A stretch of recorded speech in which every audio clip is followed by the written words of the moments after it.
Gen an pil peche ou ka pa fè nan la vi, ka kontraye ou men mwen kont pou ki ou te eksiste ou.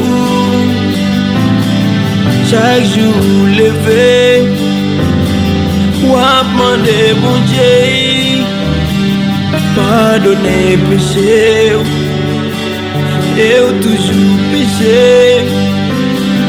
Mwen dwe rekonet tout peche mwen yo, Dieu va pardonner si soin esclave péché. Oh oh oh yeah yeah. Non pas qu'à comprendre, non non non non oh.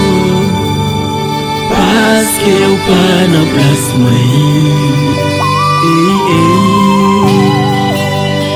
Non pas qu'à comprendre moi.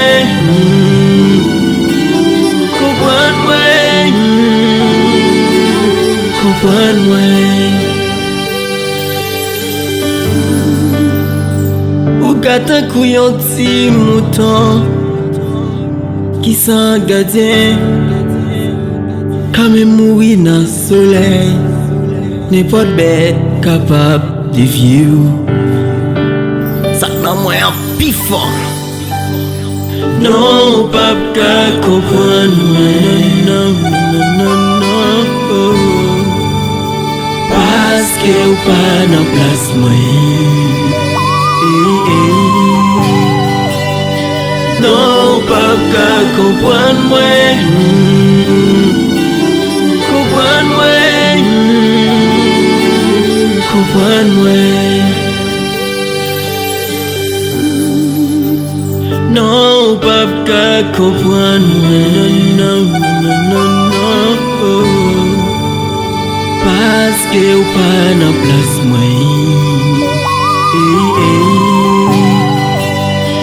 Non pas qu'à comprendre Mwen,